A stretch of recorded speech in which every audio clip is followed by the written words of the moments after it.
देखिए यूजीसी जो बिल है ये बिल्कुल साफ स्पष्ट शब्दों के अंदर है, ये उन लोगों के प्रोटेक्शन के लिए लाया गया है जिनके ऊपर अत्याचार हो रहा है। हाँ, अगर आप बात करें दूसरे पक्ष की कि जो लोग इसका विरोध करें, तो मैं उनको ये कहना चाहूँगा कि अगर आपको ऐसा लग रहा है कि आपकी कहीं सुनवाई नहीं हो रही है या आप कहीं अत्याचार को फेस करें और आपकी सुनवाई नहीं हो रही है, तो यकीनन आपके पास तो ऑलरेडी पूरी सत्ता है।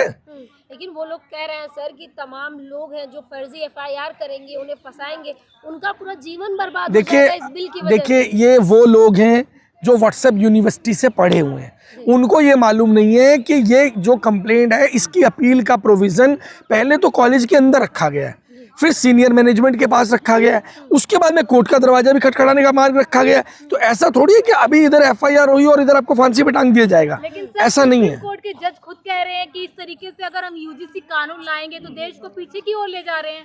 देखिए अगर भेदभाव की आप बात करते हैं, अगर आप यूजीसी बिल को हटाना चाहते हैं, तो मैं एक छोटी सी बात कहना चाहूँगा। छोटी सी बात यह है कि आप ये चाहते हैं कि बिल हट जाए, तो आप भेदभाव को हटा दीजिए। पहले क्या आया था? भेदभाव आया था कि बिल आया था? पहले भेदभाव आया था भाई। बिल्कुल आया। आप भेदभाव को हटा दीजिए, बिल हट जाएगा। भेदभाव कहाँ है देश में? 2026 में जी रहे हैं हम। देखिए मेरी बहन मैं आपको बता देता हूँ, आप एक महिला हैं, आपके चारों तरफ किस तरीके से महिलाओं के ऊपर अत्याचार हो रहा है, चाहे वो अंकिता भंडारी का केस रहा हो, चाहे वो उन्नाव का केस रहा हो, चाहे वो हाथरस का केस रहा हो, चाहे अभी बिहार में जो एक रिसेंट में केस हुआ वो केस हुआ हो। दुनिया भर के केसेस जो महिलाओं को प्रताड़ित किए जा रहे हैं, ये तो वो केसेस जो नोटिस में आ जा रहे हैं, और इसके अलावा बहुत सारे वो केसेस जो नोटिस में आते ही नहीं हैं। और इसी तरीके से जो दलित भाईचारे की आपने बात की, उनके ऊपर भी जो रोहित वेमुला का केस सामने निकल करके आ गया, कुछ ऐसे केस निकल करके सामने आ गए, लेकिन आप मुझे बताइए कितने ऐसे केस हैं जो निकल कर सामने आ ही नहीं रहे हैं। आज भी गांव के अंदर, देहात के अंदर जूता चप्पल पहन करके आपको किसी बड़ी जाति के व्यक्ति के घर के बाहर से निकलने का अधिकार नहीं है, घोड़ी में बैठने का अधिकार नहीं है। पहले होता था सर। नहीं, ऐसा नहीं है, आपको शायद लग रहा है, आप आज भी जाकर के देख सकते हैं। सर कहाँ प्रधानमंत्री ने नारा दे दिया सबका साथ सबका विकास, इसके बाद कहाँ है भेदभाव, कहाँ है जाति? आपने देखा तमाम नेता मंत्री जाते हैं दलितों के घर खाना खा रहे हैं। आज ना एक नारा दे रहा हूं मैं आपको, बहुत हुई ट्रंप की मार, अब नहीं चाहिए मोदी सरकार। ये जो आज ट्रंप की सरकार चलाई जा रही है ना मोदी जी के द्वारा, अब मोदी की सरकार नहीं चाहिए, क्योंकि ट्रंप की मार बहुत पड़ चुकी है। और ये जो आप बता रहे हैं ना कि भाई दलितों के घर पे जाकर के नेता खाना खा रहे हैं, आप उस दिन बात करिएगा जिस दिन इन नेताओं के बच्चे सरकारी स्कूल में पढ़ने लग जाए। आप उस दिन बात करिएगा जिस दिन इन नेताओं को सरकारी अस्पतालों में इलाज मिलने लग जाए। आप उस दिन बात करिएगा जिस दिन ये जो आज दलित भाईचारे की बात कर रहे हैं, जिस दिन इनके वहाँ किसी दलित भाई के घर पहुँचने से पहले खाना बर्तन ना पहुँचाए जा रहे हों। ये सब चीज वीरेंद्र शास्त्री भी तो कहते हैं कि जात पात की करो विदाई, हिंदू हिंदू भाई भाई, तो आज हिंदू क्यों बट रहा है? नहीं, देखिए वो अपने हिसाब से है। अगर कोई देश में मुस्लिम भाई और हिंदू बहन की शादी होती है तो वो से तो कहा जाता है इनको लव जिहाद। और दुनिया भर के जो भाजपा के नेता हैं उनको दामाद चाहिए मुस्लिम, वहाँ लव जिहाद नहीं होता। तो ये जो दोगली नीति है, जैसे हम कहते हैं कि नतमस्तक तो होंगे गांधी जी के सामने, 2 अक्टूबर को नाक रगड़ेंगे गांधी जी के पास जाकर के, और बगल में क्या रखेंगे? छुरी, यानी कि बगल मुंह में राम बगल में छुरी। तो वो स्थिति बनी हुई है देश के अंदर। बिल आता है तो हिंदू बढ़ जाएगा। कैसे बढ़ जाएगा? आप अगर मान लीजिए फॉर एग्जांपल कोई मेरा छोटा भाई है, मेरी छोटी बहन है, अगर उसकी सपोर्ट करने से उसका कद मेरे बराबर हो जाता है तो वो बटेगा कैसे? मुझे ये नहीं समझ में आ रहा। भेदभाव हो रहा है ना। आपने यूनिवर्सिटी में देखा कि यूजीसी को लेकर कितना बवाल हुआ, जबकि बिल अभी लागू नहीं हो पाया है। देखिए भेदभाव, मैं आपको फिर वही बात बोलना चाहूँगा। बिल क्या है? बिल है एक असमान व्यक्ति को समानता के स्तर पर लाने का एक टूल। अगर मान लीजिए किसी व्यक्ति का कद 2 फुट का है, अब उसे 2.5 फुट का स्टूल अगर देंगे तो आपके बराबर हो जाएगा। लेकिन समस्या क्या है? स्वर्ण समाज ये कह रहा है कि हम सदियों से अभागे हैं और अब यूजीसी भी ला रही सरकार। नहीं, देखिए मैं फिर वही बात कहना चाहूंगा कि अगर आप भेदभाव को खत्म करने की तरफ जाते हैं, एक कदम भेदभाव खत्म करने की तरफ बढ़ाते हैं, उसके ऊपर ये बात नहीं करेंगे। सबको हिंदू कह तो रहे हैं, लेकिन ये जब तक भेदभाव को खत्म नहीं करेंगे तब तक तो समस्या ही नहीं है, मतलब समस्या होगी ही नहीं अगर वो भेदभाव खत्म हो जाता है तो। सर अब तमाम चुनाव है कई राज्यों में जी। यूपी में चुनाव होने वाला है, क्या इसको लेके यूजीसी बिल के माध्यम से बीजेपी राजनीति करना चाहती है? देखिए, बीजेपी एक बहुत ही ऑर्गेनाइज्ड पार्टी है, बहुत ही टैलेंटेड लोगों की पार्टी है, बहुत समझदार लोगों की पार्टी है। और ये पार्टी नहीं है, ये एक कंपनी है। और ये कंपनी किस तरीके से काम करती है बहुत अच्छे से जानती है कि हमारी जो कंसोलिडेटेड वोट है ना, वो लगभग 22, 23, 24% कंसोलिडेटेड वोट है। सामने वोटें इकट्ठे ना हो सकें, सामने वोटें एकत्रित ना हो सके, उन वोटों को डिवाइड किया जाना है, डिवाइड एंड रूल। और ये किसकी नीति थी? ये अंग्रेजों की नीति थी। तो ये पूरी तरीके से वेल ऑर्गेनाइज होके काम करते हैं, वेल प्लान करके काम करते हैं। क्या भाषण देना है, क्या स्पीच देनी है, क्या बोलना है, किससे लड़ाई करनी है, कौन सा बिल लेकर आना है, कौन सी कंडीशन लानी है, ये सारी चीजें भाजपा के अंदर एक बंद कमरे में तय होती हैं। पहले सवर्ण समाज कह रहा है कि इस बिल के माध्यम से आप गधे को घोड़ा बनाने की कोशिश कर रहे हैं। देखिए, अब बात वहीं आ गई कि वो अपने किसी भाई को गधा कहने की कोशिश कर रहे हैं। मुझे लग रहा है कि अगर हमारे देश के अंदर किसी साथी का कद छोटा है तो उसे सपोर्ट देकर के बराबर में लाकर खड़ा करना चाहिए। और अगर कोई व्यक्ति दिमागी रूप से कमज़ोर होता है उसे लताड़ना नहीं चाहिए। वो दिमागी रूप से अगर कोई व्यक्ति कमज़ोर, मैं अपाहिज की बात कर रहा हूँ, अगर कोई कमज़ोर है तो उसकी मदद की जानी चाहिए कि उसको हर संभव उसको मदद की जा सके ताकि वो अपने जीवन को सुचारू रूप से चला सके। ये नहीं होता है कि वो तो कमज़ोर है, वो दिमाग से कम है, या वो पढ़ा लिखा नहीं है, या वो पैसे से कमज़ोर है, या वो छोटी जाति का है तो हम जी उसको छोटी जाति का तो हम उसे इग्नोर कर देंगे। ऐसा नहीं हो सकता। जब देश की बात करते हैं कि इकट्ठा देश को लेकर के चलेंगे, सबका साथ सबका विकास की बात करेंगे, तो उन सभी को हमें कहीं ना कहीं बराबरी पर लेकर आना होगा। सर, आखिरी सवाल है कि एक बार हियरिंग हुई कोर्ट में, उसके बाद स्टे लग गया, मामला कोर्ट तक पहुंच गया, दोबारा सुनवाई होनी थी, दोबारा भी इस पे जो है रोक लग गई है, अभी कोई बात आगे नहीं बढ़ी है, तो क्या ये टलता रहेगा या इस पे कोई फैसला भी आएगा? देखिए, टलता रहेगा या फैसला आएगा, इस पे कहना बहुत जल्दी होगी। इस बात में मैं अपना वक्तव्य कह देता हूँ कि मुझे ऐसा लग रहा है कि सरकार ये चाहती नहीं कि इतनी जल्दी फैसला आए, सरकार ये चाहती नहीं कि इतनी जल्दी निर्णय आए, क्योंकि अगर ये मसला कोर्ट में ना होता तो कहीं ना कहीं जो है लोगों के बीच में जो आज की तारीख के अंदर फूट पड़ी हुई है, वो लोग एक तरीके से इकट्ठे होकर के चल रहे थे। इस बिल ने जो फूट डालने का काम किया है, जो एक रुख बदलने का काम, जो अभी चुनाव के अंदर रुख बदल हैं ना कि इस बिल के माध्यम से फूट पड़ी है जनता जो है हिंदुओं में। फूट, देखिए, अब उन नीति क्या थी? उनकी नीति है ये फूट डालने की।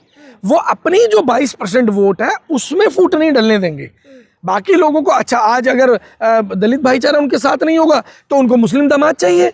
अभी भारतीय आरएसएस के किसी व्यक्ति ने कहा था, जब स्वामी अविमुक्तेश्वरानंद जी ने बताया कि 10 लाख हिंदू बेटियों की शादी उन्होंने मुस्लिम घरों में करवाई है, तो आप ये बताइए कि दामाद तो मुस्लिम ही चाहिए उनको। कोई भी आ जाए भाजपा का नेता, उनको दामाद मुस्लिम चाहिए, तो वो फूट डाल करके अगर दलित भाईचारा साथ नहीं चलेगा तो मुस्लिमों को लेंगे साथ में। अगर वो साथ नहीं चलेंगे तो अभी दिल्ली में जो एलजी साहब को लगा दिया गया है, या बड़ी बड़ी उपाधियों के ऊपर सिखों को बिठाया जा रहा है, सिखों से लड़ नहीं सकते हैं सामने आमने का होकर के, तो उनको साथ लेकर के उनको बहला फुसला करके साथ चलाने की तैयारी कर रहे हैं। सर, आप एक पार्टी से आते हैं जी, प्रतिनिधित्व करते हैं, तो क्या लग रहा है आम आदमी पार्टी का इस पे क्या स्टैंड होगा यूजीसी पे? देखिए, हमें तो ऐसा लगता है कि ये बिल जो है वो लागू होना चाहिए। बिल ठीक है, अगर किसी को समस्या आती है तो उसके प्रोटेक्शन के लिए कोई सेक्शन अगर ऐड करना हो तो वो किया जा सकता है, लेकिन हम सबको साथ लेने की बात कर रहे हैं। हम किसी एक विशेष वर्ग को प्रिविलेज या इग्नोरेंस को हम नहीं स्वीकार कर सकते हैं। स्मृति ईरानी कह रही हैं कि 2 साल हो चुके हैं, ना मैं सांसद हूँ ना मैं कोई मंत्री हूँ, लेकिन विपक्ष की राजनीति मेरे बिना चल नहीं पा रही है। देखिए, अब सबसे पहला सवाल यहाँ पर ये है, आपको ये सोचना पड़ेगा कि स्मृति ईरानी विपक्ष किसको बोल रही हैं। क्या वो सुब्रमण्यम स्वामी को विपक्ष मानती हैं?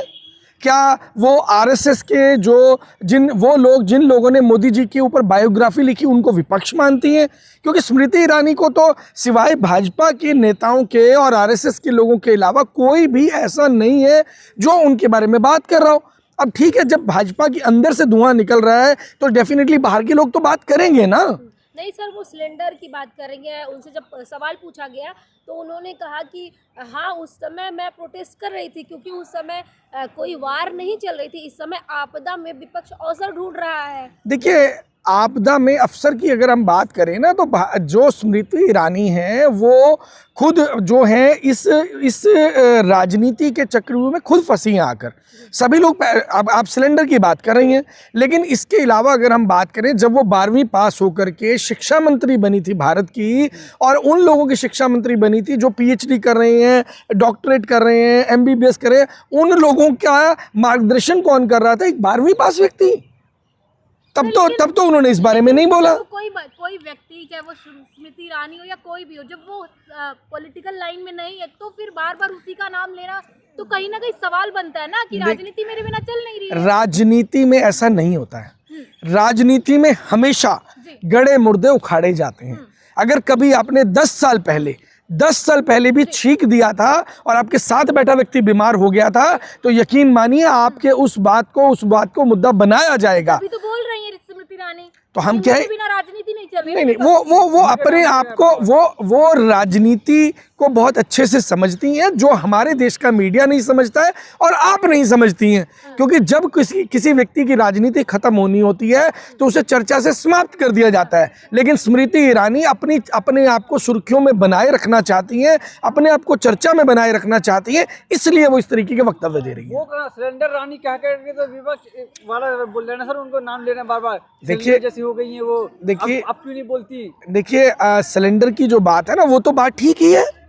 अगर आप सही मायने में भाजपा के चाटुकार नहीं हैं, या अगर सुब्रमण्यम स्वामी की बात, वक्तव्य आपके बारे में जो कहे गए हैं वो गलत हैं, या जो बाकी लोग स्मृति ईरानी के बारे में बोल रहे हैं वो चीज़ें गलत हैं, और स्मृति ईरानी वाकई में देश के लोगों के लिए अगर मंत्री बनी थी, देश के लोगों के लिए राजनीति में आई थी, तो उन्हें सिलेंडर लेकर के आना चाहिए। इसमें गलत क्या है? सर, दूसरी तरफ स्मृति ईरानी खुद कह रही हैं कि जब विपक्ष प्रधानमंत्री से सवाल नहीं पूछ पा रहा है तो लगातार मुझे टारगेट कर रहा है, इनकी हिम्मत नहीं है कि मोदी जी से सवाल पूछ ले। वो चर्चा में रहना चाहती हैं। वो अपनी मरी हुई राजनीति को, खत्म हो चुकी राजनीति को जिंदा करना चाहती हैं। और ये राजनीति में जो लोग होते हैं उन्हें बहुत अच्छे से मालूम होता है कि अगर आप चर्चा में नहीं रहेंगे तो आपका भविष्य खत्म हो जाएगा। और ये वही स्मृति ईरानी है जो अपनी बेटी के बारे में कभी नहीं बताएंगी कि किस तरीके से इनकी बेटी के रेस्टोरेंट के अंदर गौ माता की जीभ पे डिश बना करके भारत के लोगों को सर्व की जाती थी। सर, दूसरी तरफ उसी लक्ष्य कदम पे कंगना रनौत भी चल रही हैं। वो लगातार, उनकी अमर्यादित भाषा है, टपोरी बोल रही हैं, कभी कह रही हैं कि कांग्रेस ने देश को कंगाल कर दिया, भिखारी बना दिया। ये सब बातें हैं, आप कैसे देख रहे हैं? देखिए, कंगना रनावत के लिए तो कभी देश 2014 में आज़ाद हुआ था जी। 2014 में उनको आज़ादी मिली थी। उसके बाद में किस तरीके से वो सांसद बनी ये जग जाहिर है। ऑलरेडी सुब्रमण्यम स्वामी उसके बारे में बता चुके हैं, ऑलरेडी देश के बाकी लोग भी, आरएसएस के लोग भी इस बारे में बता रहे हैं किस तरीके से उनको जो है वो राजनीति में ग्रोथ मिली, किस तरीके से उनको साइड लाइन कर दिया गया। बात क्या है? बात यह है कि जब इन लोगों को, और केवल 2 ही लोग नहीं हैं, और भी इसके अलावा भी कुछ ऐसे लोग हैं और कुछ ऐसी राजनीति में वो लोग हैं जिनको पद मिले हैं, जिनके बारे में आज की तारीख के अंदर राजनीति में बार बार चर्चा हो रही है। सुब्रमण्यम स्वामी भी कहीं ना कहीं अपनी राजनीति साधने के लिए ही तमाम नाम गिनवा रहे हैं, चाहे वो कंगना हो, चाहे वो स्मृति ईरानी हो, या फिर मोदी जी। एक समय पे तो चहेते थे ये। आप मुझे एक बात बता दीजिए, मैं कह रहा हूँ सुब्रमण्यम स्वामी जी पूरी तरह गलत बोल रहे हैं, 100% गलत बोल रहे हैं। तो भाई वो तो मोदी जी के बारे में बोल रहे हैं, अवमानना का नोटिस क्यों नहीं भेज रहे हैं? उनको पार्टी से बाहर क्यों नहीं निकाल रहे? अब जवाब तो दे दो।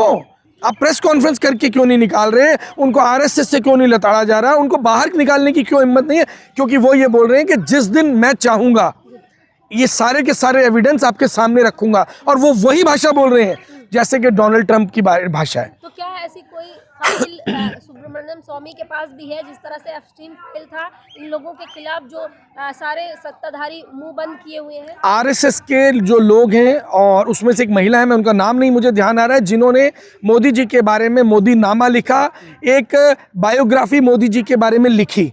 उस महिला ने यह बताया कि नरेंद्र मोदी को अमेरिका के द्वारा प्लांट किया गया है, वो एक CIA का एजेंट है।